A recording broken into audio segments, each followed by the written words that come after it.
Bienvenue dans votre podcast préféré, number one, le seul et l'unique, ici à Dallas. Vrai Masolo. Vrai Masolo qui veut tout simplement dire des histoires vraies ou encore real talk. Bonjour et bienvenue dans votre podcast préféré, Vrai Masolo ou encore Real Talk. Aujourd'hui, on va parler de finances et qui parle de finances parle à la jeunesse. Restez connectés avec nos invités.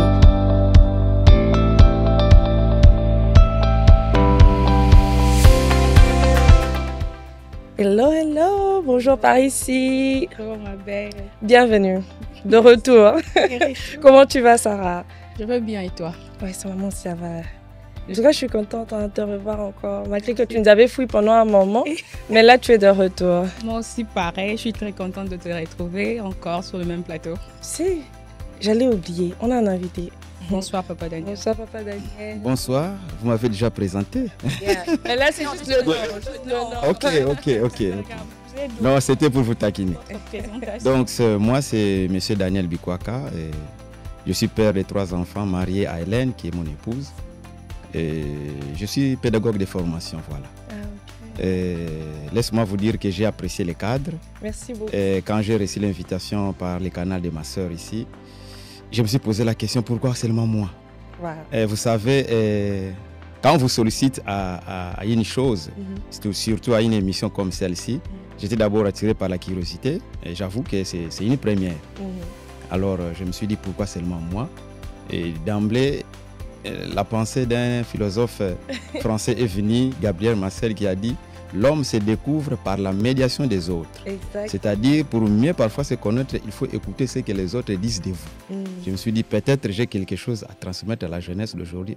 On va le découvrir. Nous voici ici, donc nous sommes là. Merci. On va découvrir en tout cas. Je sens déjà que ça sera une très bonne conversation et que papa a tellement beaucoup de choses à dire, hein, Dorcas. Je pense bien. Sarah. En tout cas, je te dis que de cet esprit, Dorcas, je te dis bonsoir. Salut Dorcas, mais c'est Sarah. Alors, on va rentrer vers papa. Je vous en prie. On parle de finances, on parle de la jeunesse. Comment gérer ses finances en tant que jeune? Moi, déjà, j'ai dit, personnellement, moi, j'ai du mal. Hein. Déjà, quand je dois payer ma perruque à vélo, je dois faire mes ongles, je dois faire ceci, je dois faire cela. C'est tellement beaucoup de choses dont je me rends compte, le mois, j'ai dépensé, mais pas pour de choses essentielles, mais pour de choses qui peuvent peut-être attendre ou quoi que ce soit. Papa, comment gérer ses finances en tant qu'un jeune? Bon, sincèrement parlant, je n'ai pas fait les études de gestion, mais grâce à Dieu, j'ai épousé une femme qui a fait la gestion et par observation, et par ma formation et encore par ma profession au pays, j'étais toujours poussé vers les finances. Alors, les finances, c'est un terrain très glissant, très glissant, dans la mesure où, en tant que jeunes, là, nous parlons d'un cadre bien approprié. Les jeunes sont devant beaucoup de réalités. C'est-à-dire, ils veulent apparaître, ils veulent impressionner, ils veulent dépenser. Mais d'emblée, je dirais que s'il faut parler de cette jeunesse avec les finances, il faut les catégoriser en deux. Parce qu'il faut d'abord voir le jeune. C'est lui qui travaille. Parce que quelqu'un qui ne travaille pas, on ne peut pas lui dire de gérer. Là, vraiment, je lance un appel aux jeunes d'avoir... Commencer par un travail et avoir une source de revenus. À quel âge, quand vous dites que commencer par un travail? Ça dépend, comme vous avez dit, des pays. Bon, quand nous prenons la réalité des États-Unis, c'est d'abord un pays d'opportunité où un enfant à 16 ans, il est habilité d'aller travailler dans les McDo, des petits jobs et consorts. Et là, c'est vraiment les pays qui ouvrent ça, qui donnent cette opportunité. Mais dans les pays comme les nôtres, vous voyez, à ces âges-là, d'abord, il n'y a pas assez de boulot, il n'y a pas assez d'entreprise. C'est difficile de trouver un jeune déjà à l'âge de 16 ans, 18 ans qui travaille. Donc, c'est dans ce sens-là qu'il faut bien se focaliser sur les jeunes de l'Amérique, peut-être comme nous sommes en train de parler de l'Amérique. Parce que s'il faut généraliser, nous serons bités par les phénomènes pays, continents et consorts. C'est dans ce sens-là qu'il faut se focaliser sur les jeunes gens d'Amérique. De l'Amérique. Ah, Donc déjà, il a dit que déjà, il faut commencer par trouver un travail. Et vous êtes limité à moi, je voudrais déjà qu'on commence. OK, je trouve un travail. Et après? Bon, vous avez un boulot, vous avez un travail.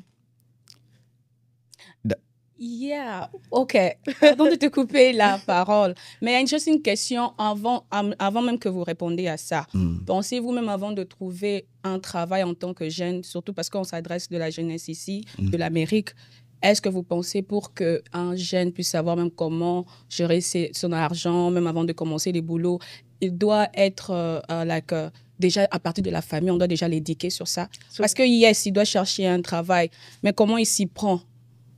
Ça doit venir de la famille, pensez-vous à ça? Parce que quand il cherche du travail, est-ce qu'il saura directement, je dois commencer à savoir comment gérer mes finances? Une très, très belle question. Mais laissez-moi vous dire que je vais répondre à cette question par un adage. Il y a un adage qui dit la jeunesse, c'est l'avenir de demain ou l'espoir de demain.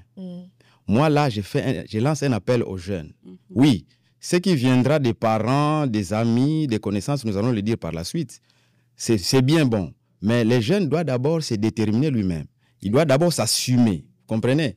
Et dire que, et avoir en tête l'esprit que c'est moi, je parle de moi et je dois tout faire de devenir ce que je veux moi-même. Même quand tu as 16 ans. Non. La détermination d'abord, cette détermination d'abord, vous comprenez? Il doit être déterminé et s'affirmer. Okay. Je ne sais pas si vous me comprenez. Et puis les parents sont là pour nous aider aussi. Moi, j'ai ma fille qui a 18 ans maintenant, qui aura 18 ans au mois de décembre ici, le 29 décembre. Déjà, on l'entraîne, on parle et on peut parfois lancer des essais, comme on le dit. On lui donne une somme d'argent, on dit est-ce que tu gères ça et on va voir comment elle gère et on peut l'orienter.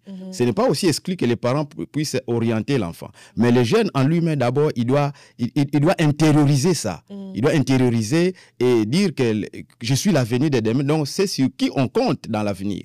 Donc, il doit apprendre les responsabilités parce qu'un jour, il sera appelé de quitter ses parents et de façonner sa propre vie. Exactement. OK. Je sens que Sarah a beaucoup de questions par rapport je sais qu'il a beaucoup de famille et tout. Mais moi, j'ai une question pour toi. Comment toi-même, tu as pu gérer tes propres finances?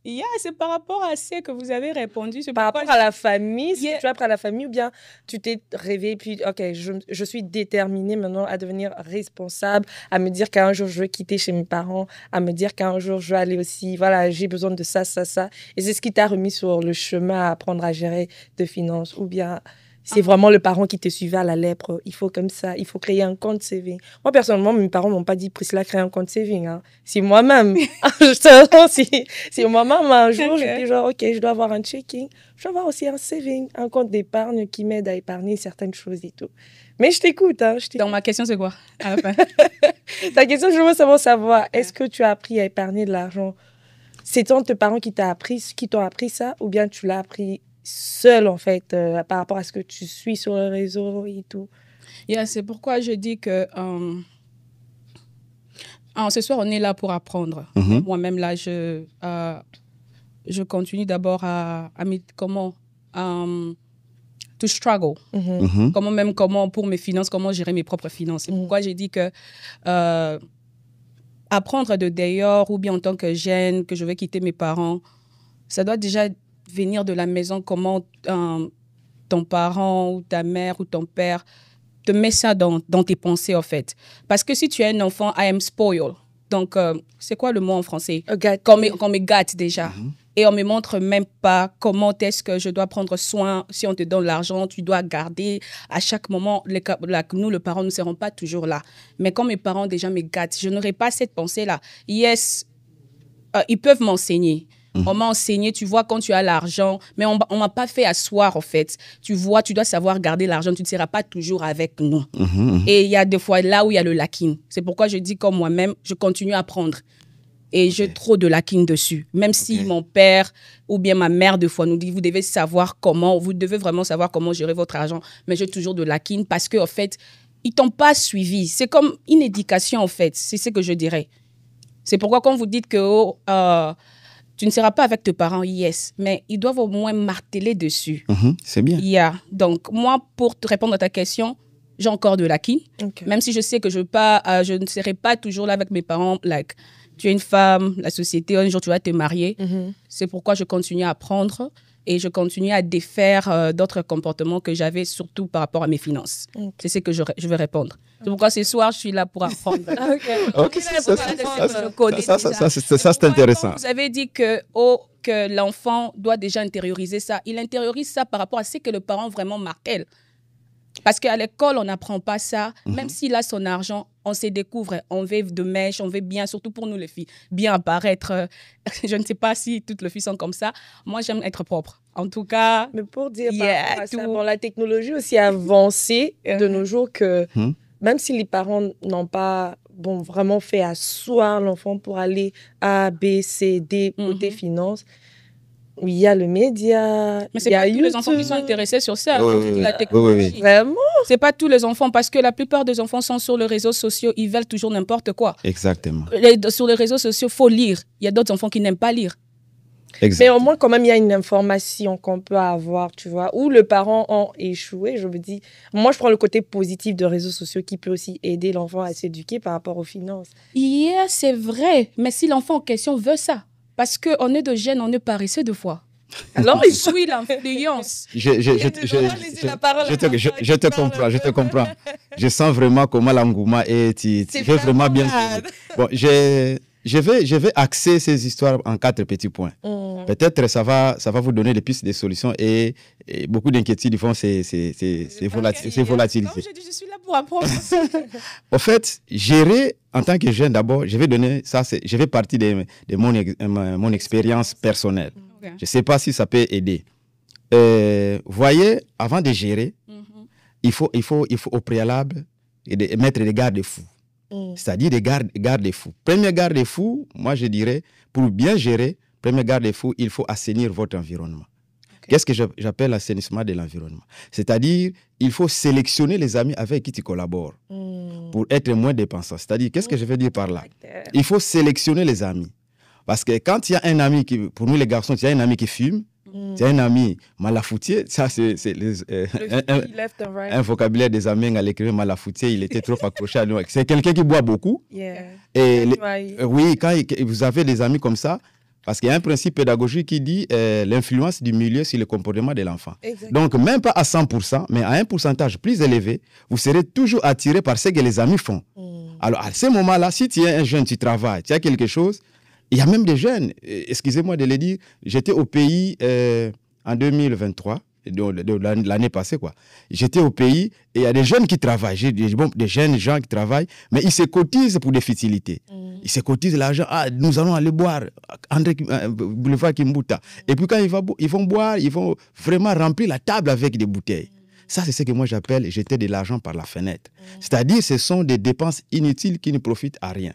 Alors, l'influence du milieu, les amis avec qui tu côtoies, si tu as une mauvaise influence, ça peut te donner, te faire devenir un enfant qui dépense sans programme. Ne pensez pas, vous, que sur ça, là, c'est là où je dis que ça doit venir d'abord vraiment dans la famille où le parent dit que tu dois savoir avec qui marcher. Bon, mais je ne veux pas qu'on s'éloigne de 4 points. Il y a de 4 points, je veux ajouter, parce que c'est ça. En fait, je demande juste. C'était encore la question? Pensez-vous pas que, parce que si ces enfants-là, ces jeunes-là se disent que je dois aller boire après avoir mon argent, je dois aller boire, quand il a déjà seulement ces pensées-là, au-delà de l'influence du dehors, pensez pas vous que s'il y avait déjà quelque chose dans sa tête venant de la famille, il va se dire que je ne vais pas partir? Oui, la famille peut instruire, parce que quel est ses parents qui va laisser son enfant s'égarer? La famille va se soucier. Mais attention, l'influence du dehors joue beaucoup. Surtout en tant que jeune. Parce que j'avais dit tantôt là, un jeune aime, vraiment, il faut qu'il apparaisse. Comme toi, tu aimes t'habiller à tout moment. Et surtout une jeune fille, parfois vous pouvez avoir une garde-robe pleine d'habits, mais pour une invitation de ce samedi, il te dit que je n'ai pas d'habits à porter pendant que c'est plein là-bas. Donc c'est ça. Donc la femme fait apparaître et vous voulez dépenser. Alors si vous avez une influence comme ça, Ça risque trop comment dire, de vous enfoncer dans la négativité. Exactement. Alors, pour enchaîner, deuxième point. Ouais, deuxième point, là, c'est ce que j'appellerais une discipline financière. Une discipline financière, c'est comment je peux expliquer ça? C'est-à-dire, tu as l'argent, tu sais, parfois quand tu as l'argent, tu n'as pas d'idée. C'est-à-dire que l'argent est là, tu commences à dépenser. Donc, il faut avoir une maîtrise. Je me rappelle un vieux qui m'a beaucoup aidé dans ma vie. Et il me disait toujours, Daniel, quand tu as l'argent, quand on te paye ton salaire, ne dépense pas ces jours-là, dors, réfléchis, établis un programme et puis tu vas voir que tu vas atteindre l'objectif. Vous comprenez? Parce que quand tu as l'argent, on appelle ça en français une vision liquide, c'est-à-dire tu veux toujours dépenser et tu vas te retrouver à la fin du mois, tu n'as rien. Et puis tu dis, ah, mais j'avais un salaire, mais qu'est-ce que j'ai fait avec cet argent-là? Donc quand vous avez cette discipline-là devant l'argent, de la maîtrise, et ça va vous aider à ne pas trop dépenser. Je m'en vais au troisième point. Et troisième point, je dirais, il faut organiser et orienter les dépenses. Là, je vous inviterai, en tant que jeune, d'avoir un petit carnet. Et moi, c'est ce que je fais. Et je ne sais pas si c'est trop tard. Moi, je me suis marié à l'âge de 30 ans. C'est-à-dire, j'avais la chance, quand j'ai terminé mes études, et j'ai été vite embauché dans une société familiale.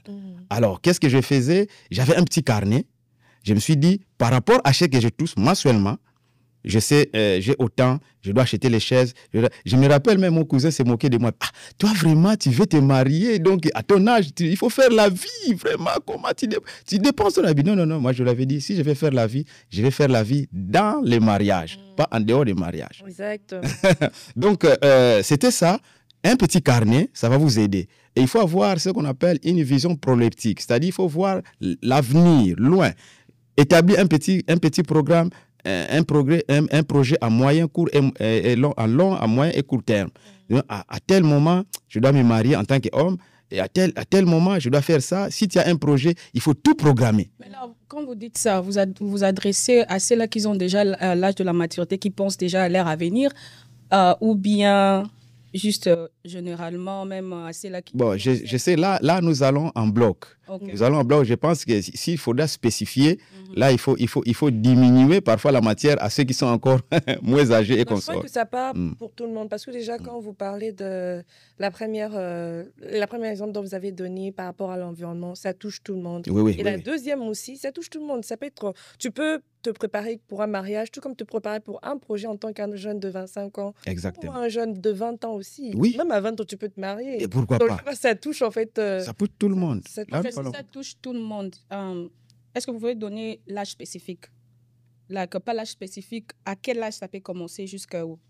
Parce que ça ne va pas toucher un enfant de 5 ans. Non. Là, c'est l'enfant. Parce que la jeunesse, là, qu'on parle, si c'est de quel âge à quel âge que... Au fait, pédagogiquement parlant, quand on dit l'enfance, c'est 0 à 11 ans. Et puis, quand vous allez de 12 à 17 ans, là, c'est les milliers, ce qu'on appelle l'âge de la puberté et consorts. Et puis, de 18, 25, 30, 35 ans, là, c'est les jeunes matures. Vous comprenez? Donc, moi, je vais beaucoup plus me focaliser sur les jeunes matures. Parce qu'à ce moment-là, 16, 17 ans, 18 ans, et jusqu'au-delà, je sais qu'il connaît, il voit, il peut quand même comprendre et orienter les choses d'une manière exacte.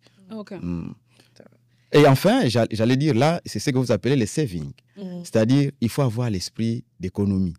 Il faut économiser et il faut avoir des projets.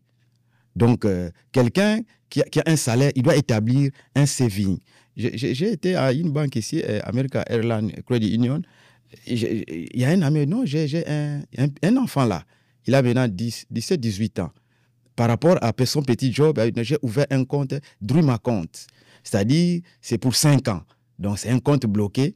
Et qui va seulement dépouiller à 5 ans. J'ai beaucoup apprécié. À ton âge, oui, quelqu'un, non, mais j'ai beaucoup de projets, je compte monter une société, tout ça. Vous voyez déjà, à 18, 17, 19 ans, quelqu'un qui a des projets comme ça, c'est encouragé. Donc, le saving est très, très important. Il faut pas, quand vous avez l'argent et tout terminé, et puis moi, je m'inscris en faux. Vous voyez, nos vieux, parfois, ils vont te dire, ah, quand j'étais jeune, j'aurais dû faire ça, mais je n'ai pas pu, parce que j'étais emporté. Vous comprenez? Ah, Erwan Tozala qui n'en pas gêne. souvent. Mais quand tu étais jeune, c'est à ce moment-là qu'il fallait planifier l'avenir. Quand vous avez raté cette gestion-là, c'est là où je dirais que vous êtes vraiment dans la merde. Exactement. En tout cas, on vous demande d'être de Bakongo. Hein, quand vous savez, quand vous... Non, je n'ai pas de problème contre le Bakongo. Je vous aime tellement beaucoup, mais c'est juste une façon de dire on vous demande de save et on sait que c'est les Bakongo qui ils ont un peu la gestion de l'argent et d'autres petites choses et Mais tout ça. ils ont aussi un côté, quand ils savent, quand ils disent qu'ils ne vont pas donner, ils ne vont pas donner catégoriquement. Il peut même mentir qu'il n'a rien, mais il a l'argent. Il peut même porter un pantalon. Bon, on vous aime, hein, mais je dis simplement parce qu'il y a eu de tels exemples. Oui, ça, c'est... Il peut même dire que je rien. Dans tout ça, il y a les bons et les mauvais côtés. Toujours. Ça, c'est vraiment la vie. Sarah qui est là pour apprendre. Dis-donc, je ne sais pas moi s'il y a encore une question de ton côté par rapport à ces sujets. Ma question sera que, yes, nous parlons de la jeunesse, mais pensez-vous que par rapport aux finances, parce que le finance, ça a trait avec l'argent. Exactement. À quel âge devons-nous parler de l'argent avec l'enfant, parce que le jeune en question a été un enfant un jour. Vous venez même de dire, vous venez même de séparer tel âge. À quel âge faudra parler de l'argent avec l'enfant pour qu'il ait ça déjà dans ses pensées? Bon, moi, je pense que ça, c'est vraiment une matière à discussion. Hein. Ça dépend de l'orientation que vous voulez donner à vos enfants. Personnellement, déjà, à l'âge de 15 ans, il faut amener l'enfant, disons, à être responsable, lui parler, même pas lui donner l'argent comme ça. Il faut déjà lui parler. Parlez-en, discuter et instaurer aussi l'esprit des dialogues avec les enfants à la maison. Il faut parler. L'argent, ce n'est pas... Moi, je m'inscris en faux les parents qui disent à leurs enfants, moi, je suis en train de travailler pour vous. Vous voyez, cette maison-là, c'est pour vous. Non, ça, ce n'est pas une bonne pédagogie. Là, vous découragez les enfants. Donc, c'est la paresse que vous implantez dans la tête des enfants. Vous comprenez? À 15 ans déjà, je ne sais pas, mais à mon humble avis, 15 ans déjà, c'est bon. Inculquez déjà, parlez-en, que non, vous voyez, il faut travailler. Quand vous travaillez, il ne faut pas tout terminer. Moi, ton père ou ta mère que tu vois là, je travaille, mais j'ai aussi l'esprit d'économie. Pourquoi économiser? C'est pour aboutir à ça. Tu m'as demandé d'acheter des catchs, mais il faut chercher l'argent. On va payer les billes. Et après avoir payé les billes, il faut économiser. Voilà ce que nous avons comme projet. Il faut en discuter avec les enfants. Et à ce moment-là, ils vont s'habituer. Et en grandissant, il va intérioriser les systèmes. En fait, ce que j'ai réalisé avec les familles africaines et tout, certes, le parent ne nous parle pas, mais les parents nous montrent en fait avec des actions. Par exemple, quand c'est la période de l'école et tout ça, ils vont essayer d'éviter en fait tout ce qui est jeu. Ils vont dire non, pas ça, parce qu'on prépare l'école, on doit payer le cahier, on doit payer le basket, on doit payer ceci. Certes, ils te font pas soir pour te dire non, je dois épargner l'argent. En fait, ils te font pas soir pour te parler d'une certaine façon. Mais avec leurs actes, tu comprends que voilà, ça, c'est le temps pour ça. D'abord, on évite, en fait, ces centres de vacances, on évite pendant cette période. Quand il arrive septembre, le parent doit être focus sur ceci, cela. Quand il arrive aussi Noël, on sent que non, on refuse on nous prive de certaines choses pour nous permettre d'avoir certains cadeaux pour Noël et tout ça. Et dans ta tête, tu peux te dire, OK, ce qui veut dire que maintenant, c'est pas le temps pour ça. On doit garder d'abord l'argent pour autre chose parce qu'il y a l'école, parce qu'il y a ceci. Certes, ils vont pas se mettre là A à Z, comme je l'ai dit souvent, pour te dire que j'épargne pour ça, comme ça. Mais leurs actions déjà prouvent que c'est un enseignement en fait qui nous disent par rapport à la gestion de choses, chaque chose en son temps quoi, et comment le gérer financièrement aussi. Oui. Il y a une question qui me vient là. Vous pensez que entre l'homme et la femme, qui gère bien l'argent? Ça, c'est... Ceux-là qui disaient que les femmes ne gèrent pas bien l'argent, ils aiment trop dépenser. Bon, oui, ça... on vient de dire parce qu'on aime trop acheter. Là, nous sortons du cadre de jeunesse. Je ne sais pas s'il faut entrer dans le cadre. Ça reste la jeunesse. Ça reste toujours. Ils sont toujours jeunes, mais entre l'homme, un garçon, une fille, l'homme ou la femme qui gère bien l'argent. Waouh, ça, c'est vraiment... C'est une question... Là, c'est vraiment compliqué. Parce que, de par nature, la femme a a une intuition. Hein, de par sa création, ça je l'ai dit par rapport à mon expérience. La femme a une intuition, elle est dotée d'une intuition de bien gérer et bien d'orienter les choses.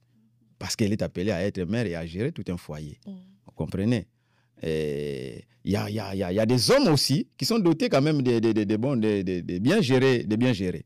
Donc, s'il faut dire que l'homme gère plus que la femme, non, là, c'est sujet à caution. C'est-à-dire, ça dépend d'une formation, d'une éducation de tout un chacun. Vous pouvez être homme, moi je dirais que je n'étais pas un bon gestionnaire, mais à côté de ma femme, j'ai appris à gérer et à programmer les choses. Et j'ai appris. Et nous apprenons les enfants, vous comprenez?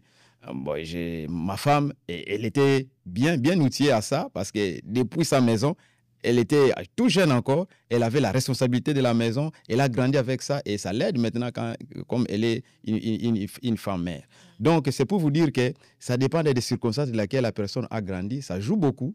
Et puis, dans la société, l'expérience, et puis les amis que nous côtoyons. Laissez-moi ouvrir une parenthèse pour vous dire que, vous voyez, en tant que jeune, il faut aussi chercher les types de gens que vous pouvez côtoyer, qui vous dépassent en âge. C'est-à-dire, vous allez voir, tu es jeune fille, jeune garçon, tu as une maman avec qui tu partages tout, il peut te prodiguer conseil, que tu trouves que c'est une maman bonne, ou bien c'est papa. Il faut toujours faire très attention. Parce que si une maman a raté sa jeunesse, il risque aussi d'être influencé, vous comprenez? Alors, moi, j'ai eu la chance de croiser par mon chemin deux catégories de personnes. Celui qui a réussi et celui qui a échoué. Alors, celui qui a échoué, j'en ai profité pour en tirer des leçons. Mais celui qui a réussi, et j'ai suivi, et j'ai compris que c'était une bonne manière, et j'ai imposé les systèmes. Bon, je ne suis pas erré, mais je suis en paix avec la gestion financière dans ma maison. Donc, dire que c'est l'homme qui connaît, cela vraiment dépend. Cela dépend de beaucoup de cadres. C'est complexe un peu. Oui, c'est beaucoup de cadres. Okay. C'est beaucoup de cadres. D'accord, je ne sais pas si... Ça, c'est ma dernière question. Allez-y. Ça, c'est la question. Je suis de retour. Elle est vraiment de retour pour bombarder avec les questions. Avec mes questions, parce que j'aime vraiment le finance. Je m'aimerais moi-même me régulariser avec mes Et déjà, elle fait les taxes. Bon, malgré, elle ne veut pas trop nous parler de ça. Okay. Mais... Oh, c'est bon. Je fais des taxes. Vous venir faire des taxes chez moi. Bon, anyway. So, vous pensez que un enfant qui n'a pas grandi avec ses parents, comme vous avez dit, votre femme, déjà, tout jeune, il avait déjà commencé à prendre soin de tout. Vous pensez que ça a une influence? Parce que deux fois, je ne dis pas tout, mais il y a deux fois des enfants qui grandissent avec leurs parents ou leurs parents les gâtent trop. Deux fois, ils ne s'en préoccupent pas du lendemain.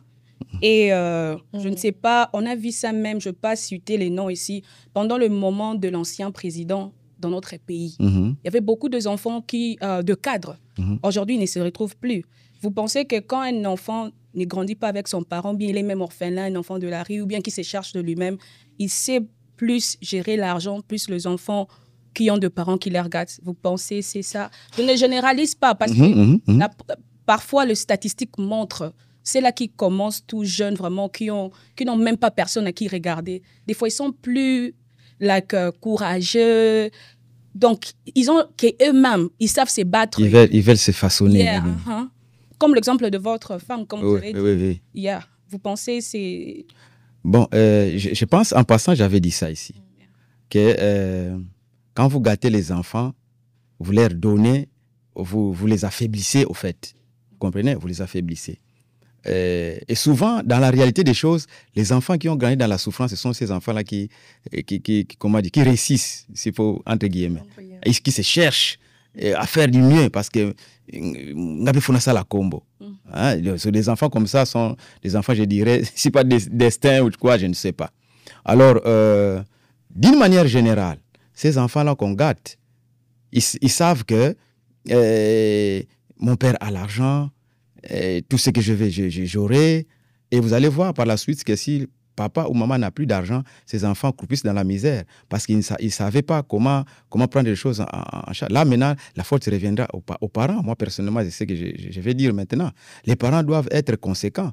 Donc, les enfants, quand vous les encadrez bien, il vous donne aussi de bons fruits.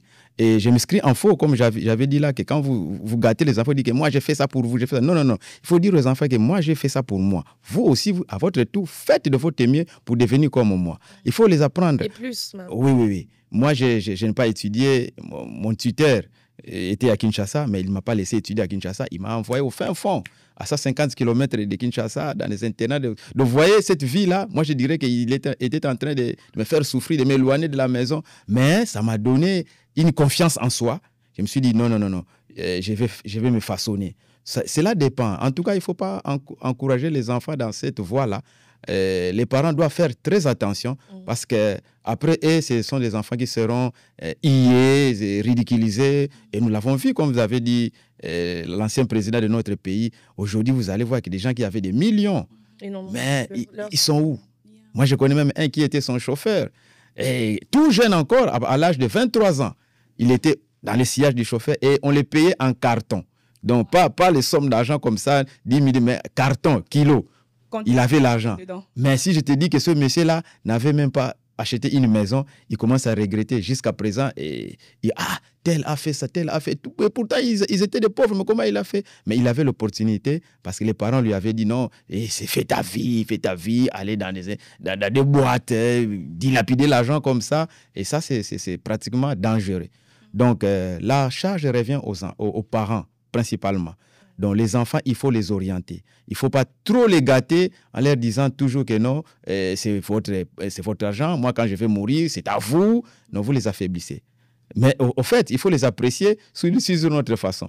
Il y a un principe pédagogique. Quand l'enfant travaille bien, il ne faut pas dire que très bien, tu as bien travaillé. Non, il faut dire que non, tu as bien travaillé, mais tu peux encore faire mieux prochainement. Ça booste l'enfant. Et ça pousse l'enfant à aller plus loin. Exactement. Donc, c'est dans ce sens-là que c'est regrettable quand vous étiez au top et qu'à votre absence, les enfants croupissent dans la misère. Ça fait mal. Ça fait mal. Wow. Le temps tellement passe que je me suis rendu compte que j'ai même encore une autre question. Ma question est celle, comment est-ce que garde cette question.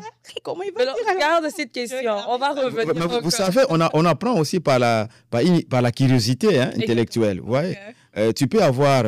Moi, je vous dis que moi, j'ai perdu mon père à l'âge de 4 ans. C'est mon oncle qui m'a élevé. Wow. Alors, cet oncle-là, il m'a beaucoup aimé de telle sorte qu'il ne voulait pas que je grandisse à Kinshasa. Pour lui, il croyait que les milieux, là, c'était pollué, c'était trop mouvementé. Il m'envoyait dans des internats. Vous voyez? Alors, moi, je pensais que c'est pour me faire souffrir. Alors, je me suis dit, non, ce monsieur ici, qu'est-ce qu'il me fait? Mais je me suis rendu compte qu'il cherchait mon bonheur. Et aujourd'hui, il est paix à son âme, il n'est plus, mais je suis même prêt d'aller le réciter pour dire que merci, parce qu'il a fait de moi l'homme qu'il rêvait et je suis fier de ça. Donc, vous comprenez, c'est tout ça, ce sont des choses tellement éducatives, il faut la curiosité. Alors, j'étais dans un milieu où je n'avais ni parents, mais la curiosité, quand tu vois, c'est ce que j'ai dit, sélectionner les amis. Sélectionner les amis. Quand tu vois quelqu'un qui t'amène dans la déperdition, non, non, non. Et puis, il faut aussi être un enfant de Dieu et mettre Dieu en avant-plan parce que Dieu va toujours vous orienter dans tout ce que vous allez faire.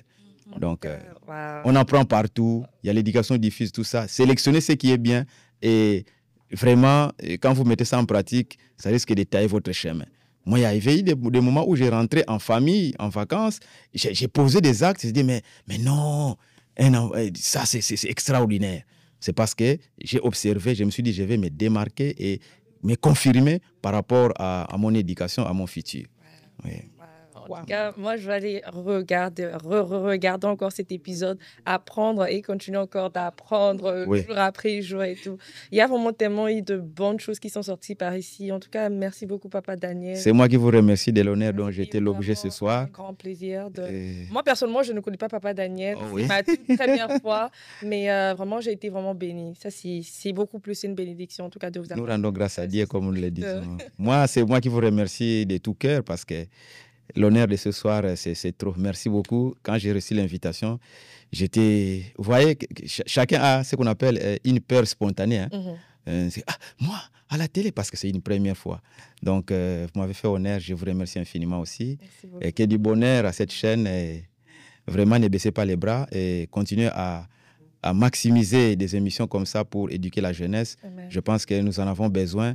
Et quand nous avons des jeunes conscients, conscient et je pense que l'avenir même de ce pays sera entre les bonnes mains. Donc, merci beaucoup. Je ne sais pas s'il y a une conclusion, un mot de la fin que vous voulez parler aux jeunes de 17 à 20, 30 qui sont en train de vous suivre, qui vont vous suivre alors que la vidéo passera sur YouTube. Ok, merci. Et comme nous venons de le dire, peut-être pour me résumer en 2 ou 3 mots, la jeunesse, c'est une période trop mouvementée dans la vie, mais je vais lancer un appel aux jeunes qui nous suivent en ce moment, de s'assumer et puis de se prendre en charge, comme on dit, de se prendre en charge parce que l'avenir de demain, soit de leur avenir même, ou de la famille, parce que quand il y a un jeune qui se démarque, dans le bon sens, la famille aura besoin de vous, de vos services, et vous serez un bon père de famille. Les finances, c'est glissant, mais avec un peu de sérieux, comme nous avons dit là, d'organisation, vous allez vous en sortir et vous trouverez que ce n'est pas sorcier. C'est pas sorcier. Et Sarah, je sais pas, un mot de la fin. Moi, je voudrais que tu parles à une famille. Hein. Tellement tu aimes beaucoup la famille. J'ai pris que Dieu te donne beaucoup d'enfants. Hein. Sarah, elle aime beaucoup la famille. Je sais pas si tu as un mot de la fin. Beaucoup d'enfants. Merci, en tout cas, merci. Moi, je veux des jumeaux, des jumelles, comme ça. Mais... Mère de beaucoup d'enfants. Je sais pas si tu as un mot de la fin. Ok. Par rapport à ces sujets. Mon mot de la fin sera continuons d'apprendre. Exact. L'apprentissage ne s'arrête pas. Tant qu'on a envie, on doit continuer d'apprendre. On doit aussi être humble de vouloir apprendre. Exactement. Parce qu'il y a des gens qui sont trop orgueilleux, je connais déjà. Et surtout, nous, la jeunesse, c'est tellement mouvementé, comme vous l'avez dit. Donc, soyons prudents avec qui on s'entoure. Et écoutons aussi des fois nos parents. On pense que comme si on connaît déjà, on est déjà arrivé. Et vraiment, soyons vraiment ouverts d'esprit d'apprendre et apprendre mieux et bien. Et mettre Dieu au centre. C'est ce que je peux dire vraiment. Exactement. Surtout, j'ai apprécié, il faut mettre Dieu au centre. Au centre. En tout cas, c'est comme ça, c'est en beauté qu'on finit cette émission. Mettez Dieu au centre de tout ce que vous faites dans votre vie et même dans vos finances aussi. Dieu est à l'intérieur.